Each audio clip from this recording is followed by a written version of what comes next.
quedarse. Algo que por ahí creo que nos dije es que en abril esta película se estrena en el Malva, va a tener funciones semanales en el Malva y va a quedar todo el tiempo que el público quiera en esa sala. En este momento Ulises de la Orden está en Berlín, pero tenemos aquí a Alberto Ponce, que es un gran montajista con una carrera impresionante y que ha estado codo a codo trabajando con Ulises en este proyecto desde hace años. Así que bueno, me gustaría empezar preguntándole a Alberto, de todo tu gran trabajo de montaje, ¿qué? Todo. ¿Cuáles no presentó? Sería más fácil de contestar. A ver, quiero decir una aclaración porque en el intervalo estuve hablando y aclaro para todos porque es una información que no es muy conocida. Cuando termina el juicio, con la idea brillante de haberlo filmado a 2 cámaras y todo eso, luego Alfonsín le encargó a Somigliana hacer una miniserie. ¿Sí? Somigliana empezó a trabajar y separó 11 horas de lo que él consideraba lo más importante del juicio. Cuando vienen las gasonadas militares, Cara Pintada, Pascua, todas esas cosas, ese proyecto quedó muerto. Pero esas 11 horas son las que han circulado estos 35 años. Por eso todos los materiales que ustedes ven, todas las películas, todo el material de YouTube, todos los programas de televisión, usan el material de esas 11 horas. Entonces nosotros tuvimos acceso a las 530 cassettes, 525 horas más o menos en total, porque algunos cassettes eran más cortos. Entonces nosotros nos vimos esas 500 y pico de horas de cero. Desde el día 1 del juicio, play, y poníamos pausa y tomábamos nota, play y tomábamos nota. Entonces, a ver, desafíos. En los documentales siempre el desafío es encontrar una estructura narrativa, porque no se puede hacer un guión de un documental como es en el sentido de la ficción. En este caso, Ulises había hecho unos guiones, varias versiones, a partir de lo que sabemos de esas 11 horas y de los libros y de entrevistas y todo eso. Obviamente después fuimos encontrando a medida materiales que nos volaban la cabeza, que no sabíamos que existía, que nadie sabía que existía, digamos, porque en estos 35 años solamente Ulises, Gisela y yo fuimos los que vimos todo el material. Entonces ahí fue el desafío, primero clasificar, o sea, cuando uno tiene tal volumen, selección, jerarquía, orden y ritmo, siempre ese es mi método, selección, jerarquía, orden y ritmo, o sea, selecciono qué nos sirve, le damos una jerarquía de esto es más importante que esto, etcétera, etcétera, y después empezamos a hablar. Teníamos, a ver, lo más importante es sabíamos algunos temas. Por ejemplo, Ulises sabía que quería hablar de la violencia sexual contra las mujeres, de los robos de niños, que eran temas como muy escondidos, que hoy están en el tapete, que hoy son un tema, pero que en la época del juicio no era un tema. No era un tema y sí estaba circulando en el juicio. O sea, pero fue escondido durante mucho tiempo. Entonces, bueno, algunos temas. Y después salieron otros temas que fuimos encontrando y empezamos a clasificar en temas y subtemas. Temas y subtemas relacionados. Y después teníamos otros que quería Ulises llamamos casos testigos. En algunos hay una frasecita y nada más, desaparecen. Y hay testigos que están más explayados, que se adquieren 3-4 minutos cada. Esos son los casos testigos. ¿Por qué? Porque ejemplifican algunos de estos temas en forma muy clara. El caso del Calvo de Labor, de Dagmar Hagelin, digamos, Pablo Díaz y los lápices. O sea, el tema es este y este caso es paradigmático. Eso, básicamente, la estructura fue eso. Bueno, y en el encuentro con esas 530 horas y en ese trabajo pulido, minucioso, y en esa jerarquía que vos decís, ¿qué es lo que se decidió dejar de lado? Cantidad de cosas, a mí todavía me duele una cantidad de veces. Tenemos nuestra charla con Ulises en chiste es, yo votaba por 2 películas de 2 horas. Yo quería 4 horas. Claro. Yo soy el único editor que en vez de cortar prefiero la Sí. o la espiral, desmantelar, eso, pero a mí me encantan los 80 de Bertolucci. Si las películas están bien contadas no es un problema, no tienen que durar 1 hora y media. El tema es que estén bien contadas, la narración era. Yo creo que dejamos muchas cosas afuera que las extraño, pero bueno, el director es el dueño de la película, ¿no? Y perdón, sí quedaron algunas pequeños subtemitas. Por ejemplo, yo quería hacer mucho más hincapié en el cinismo, que está como esbozado, pero pero teníamos material para hacer. Una chica contaba que mientras tenían atada y la estaban torturando, los tipos decían, pasame la mayonesa para el sándwich. Claro. Ese tipo de cosas, y aún peores, daban el nivel de cinismo y de alienación de estas personas. Un caso que a nosotros nos encantó y lo tuvimos editado, incluso la primera versión duraba como 25 minutos y duró hasta casi los últimos armados, que es el caso Fortisosa, que es la madre con los 5 hijos que suben al avión y que los bajan a punta de pistola del avión. Era un excelente caso para ejemplificar que la impunidad, o sea, que podían entrar al aeropuerto, parar un avión, bajar gente, salir y que no ha pasado nada. Entonces era un buen caso, que lo teníamos, recuerdo, si no recuerdo mal, cuando contamos esta parte de que los desaparecidos están todos viviendo en el exterior. Era un buen momento para contarles que viviendo en el exterior podían hacerlos bajar de un avión. Anteriores, y me chocaba muchísimo, o sea, imagínate haber visto esta versión, no es edulcorada para nada, pero en otras versiones había, digamos, altas dosis de perversión en el relato, que realmente, como vos decías, choqueaba mucho al espectador. Sí, me acuerdo de esa exposición que vos tuviste, que era el armado 15, si no me equivoco.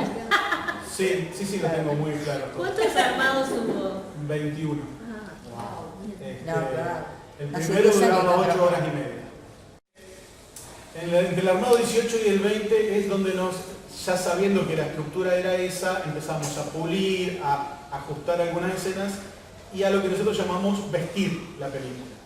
Vestir la película tiene dos niveles. Por un lado, todos los inserts de los jueces, de los fiscales, de los defensores y del público. El primer armado lo hacíamos sin eso, porque no sabíamos cuánto iba a durar. Entonces cortamos texto y escuchábamos, digamos. Después empezamos a vestir qué reacción le queda mejor a este texto. Ojo, no, acá un plano público no, porque ya acabamos de poner uno inmediatamente reciente. Entonces ese era el vestir. Y la otra parte era las pausas. Yo amo las pausas, creo que es el gran secreto del montaje. Tienen un peso tremendo. Sí, claro, porque siempre amé la frase esa que, como es lo importante del silencio en el sonido. Y entonces yo siempre he creído que la pausa en el ritmo es lo que es el silencio del sonido. Entonces, todos los inicios de capítulo que nos lo marcaron en esa posición que vos tuviste, esto de que entren, sienten, continúen el uso de la palabra, que quede envuelto un papelito, pase doctor, no, pase usted doctor, no, y sube el otro que habla. Ese tipo de pausitas son necesarias para terminar de masticar lo que acabamos de ver y nos va dando tiempo para acomodarnos y ver lo que sigue. Desde el armado 5, que ya empezamos a armarlo. Nosotros separamos temas, subtemas y casos testigos. Teníamos otro galponcito, otro baulito de cosas que nos gustaban mucho, que le llamamos procesales. Los procesales era todo esto que era la carne misma del juicio. O sea, todo lo que no tenía que ver con los casos, pero que sí hacían a la organización interna del juicio. Por ejemplo, las producciones, esto de que estamos cansados, no queremos ir a dormir. Eso eran procesales. O Estracera pidiendo que no se vea más esos procesales teníamos horas y los teníamos separados, entonces teníamos que empezar a ver cuáles y dónde. Y por eso es la diferencia de la etapa. De lo que vos viste a esto tiene más pausa, está vestida la imagen, tiene los procesales y una marcación que nos hicieron también interesante, dice que había demasiada alusión a la tortura. Como que decidimos, la película 1, por llamarlo así, tiene un creyendo cuando llegamos lo que llamábamos el catálogo de torturas. Perdón, por barbaridad. Usábamos ese humor para distraer. Más cinismo. O sea, negociamos ahí un equilibrio bastante lindo, me parece. Sí, pero queríamos humor, había muchas cosas que nosotros mismos viéndolo, ya tuvimos 8 meses dando play pausa, ¿no? Play pausa, tomando notas, play pausa, tomando notas, y entonces después, cuando veíamos, había meses que estábamos ya aburridos, y de repente pasaban cosas y nos largábamos a llorar de risa por cosas que no sirvió en bandeja el amigo Orjeira, digamos. Más o menos. Más de ir viendo qué tenemos y todo, qué orden le damos, de cómo pasamos de un tema al otro. Después, cuando empezamos a llamar la cosa formal, ya bueno, hubo una versión incluso que tenían todos los nombres de los jueces al inicio, se presentaban y todo eso. Y después dijimos, no, ¿sabes por qué? La frase creo que la dijo Ulises, que era muy bueno, igualados ante la ley.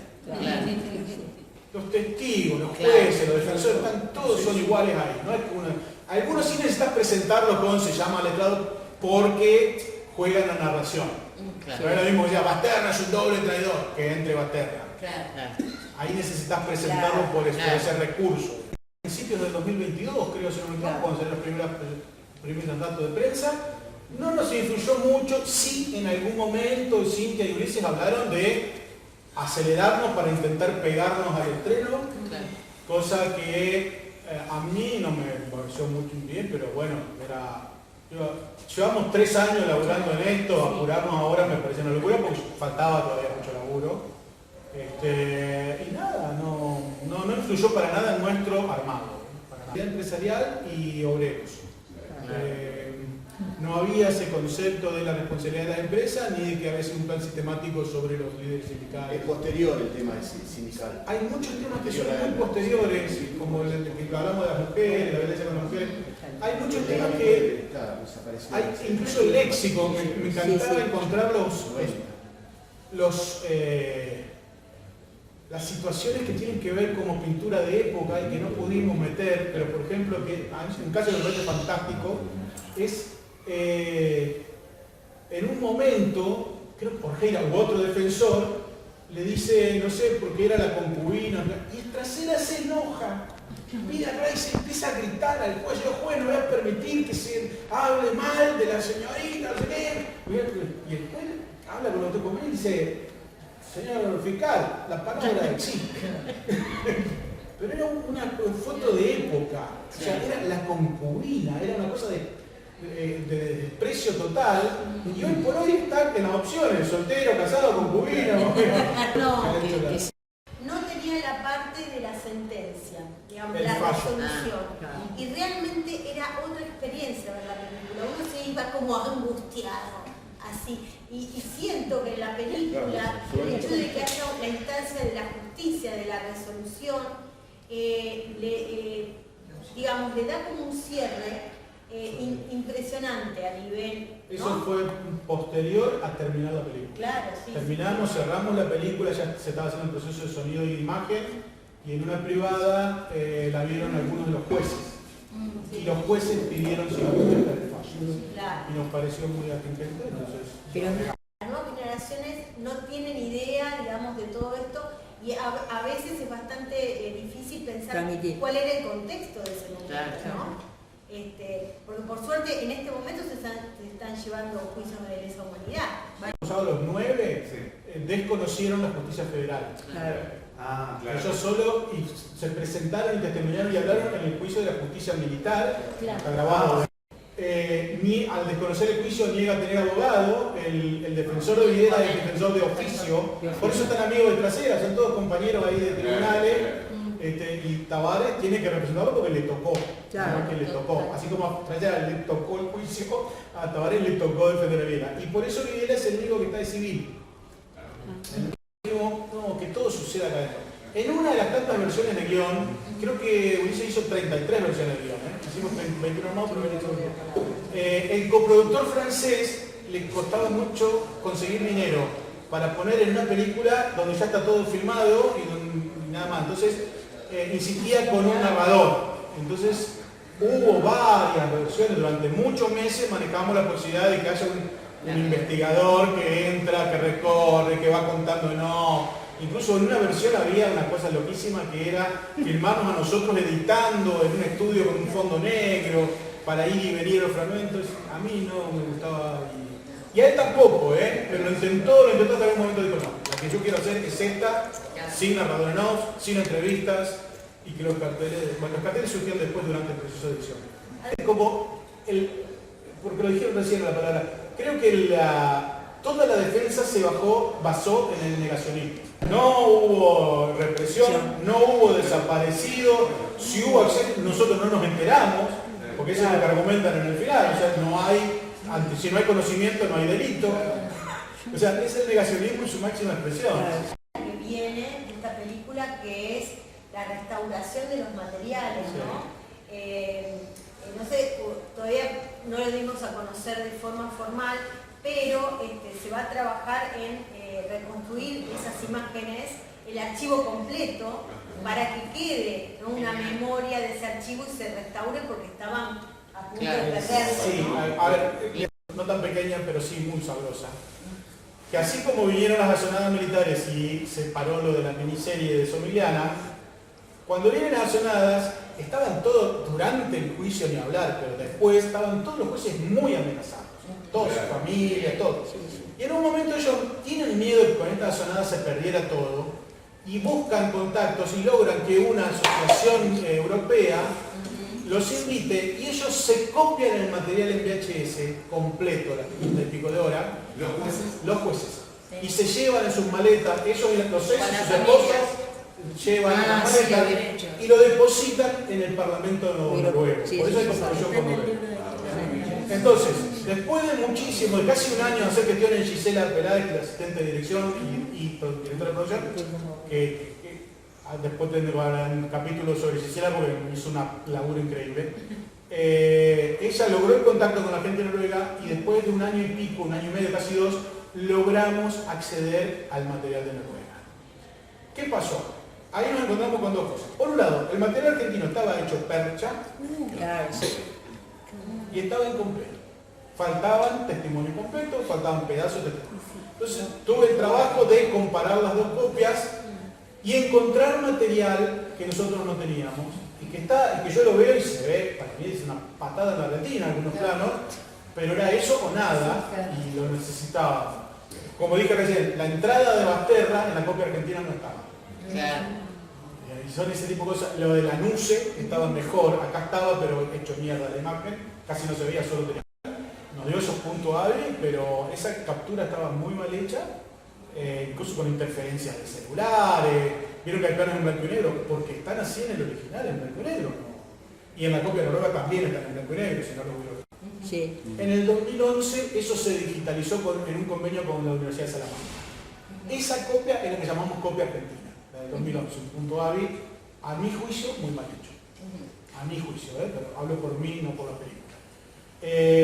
Y entonces, la copia noruega tampoco estaba muy bien. Primero porque los jueces se llevaron en cassette VHS en velocidad EP, ¿se acuerdan que se grababan 4 horas y se hacía mierda la calidad de la imagen? Bueno, eso es lo que se llevó a Noruega. Y así todos preferimos usar eso, en algunos casos porque estaba mejor que lo de acá. Y después cuando lo de Noruega lo llevan a Holanda a digitalizar, lo comprimieron tipo un celular. Entonces había que estirar la imagen de una imagen partiendo de velocidad mala, o sea, era un espantoso. Pero bueno, está mal y dónde está. Ahora la Ford Foundation va a pagar la restauración y la unificación. Se va a dar el material que está solo en Noruega, aunque sea mala calidad, y que completa la copia argentina y la parte que está mejor, y todo eso se va a restaurar a 4K y ese es el material que va a estar a disposición, suponemos, dentro de 2 años. En primer lugar, los organismos de derechos humanos y la lucha que llevaron a cabo hasta llegar al día de hoy, ¿no? Claro, sí, eso es una gran diferencia de, digamos, de postura ideológica. Que aclaro, y para ser muy, hay que ser muy claro con esto, Memoria Abierta nos dejó trabajar con una libertad absoluta, solamente puso una condición, y que nos dijimos, dijo, no avalamos la teoría de los dos demonios.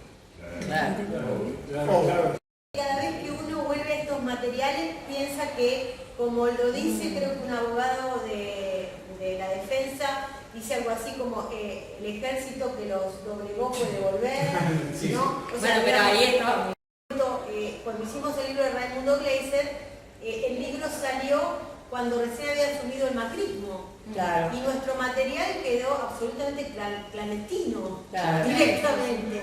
Entonces digo, en este año, Son con momentos. 40 años de democracia ininterrumpida, un año también electoral, con las fuerzas de la derecha, digamos, fortaleciéndose de alguna manera, qué importante que hayan hecho esto, que más que una película es un documento, ¿no? Porque aporta, digamos, una novedad para que otros lo estudien, ¿no? Nosotros siempre tuvimos claro eso. Yo en general siempre le digo a los niños, cuando digo que incluso películas de ficción, me dicen, ¿se entiende, no se entiende? Yo digo, las películas hay que analizarlas como que los va a ver un coreano dentro de 50 años. Claro, Eso dice, no, porque no me gusta poner carteles, pero no se entiende. Se te cae la película por poner un cartel. Entonces, sabíamos que este material va a ser de consulta obligatoria, esperemos que en todas las escuelas y universidades y que circule, digamos. La idea también de la idea capitular es justamente que las materias de las escuelas puedan elegir y no pasar la película entera. Claro. Digo, hay para economía, para abogacía, para historia. Se pueden extraer y son 10 minutitos, 15 creo que es más largo, y da para debatir. Cuadernos arte de notas manuscritas.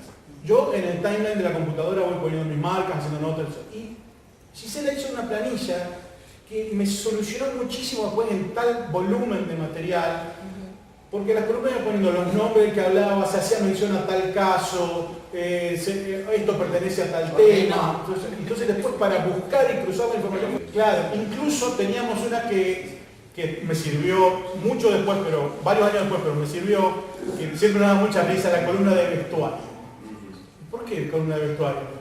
Porque los jueces cambiaban los trajes y las corbatas por la continuidad. Entonces, tenemos día por día cómo está vestido cada juez. Entonces, cuando yo necesitaba tapar un corte, necesitábamos un plano de D'Artagnan, listo, porque corbata roja, listo. D'Artagnan, corbata roja, sí. Ulises es muy tranquilo para trabajar y aunque no quede irónico o menos irónico, este sí, este no. Hay cosas que yo extraño que volvería a poner y que a él ya no me va esto acá. Y sí coincidíamos en la cuestión macro, ¿no? Es decir, este capítulo va acá o acá, viene de este, pasa a este otro tema, bueno, esto sí me funciona, este está largo, hay que ver qué le cortamos a este. O sea, esto lo dice tal persona y lo dice mejor, listo, va este no esto. Pero no, que el capítulo sea una frase de alguien que lo diga, es un recurso que yo he usado en otro documental con Diego Lerman. Eso me gustó y encontrar esa frase fue muy difícil porque había frases muy fuertes pero que no nos daban por extensión el tema. Entonces, por ejemplo, recuerdo ahora el de Noche de los lápices, jóvenes estudiantes. Claro, ese se llamaba realmente cada 31 de diciembre, por la frase de Pablo Díaz que dice cada 31 brinden por nosotros. Sí, claro. Era brevísimo, pero no da la connotación de escuelas. Claro.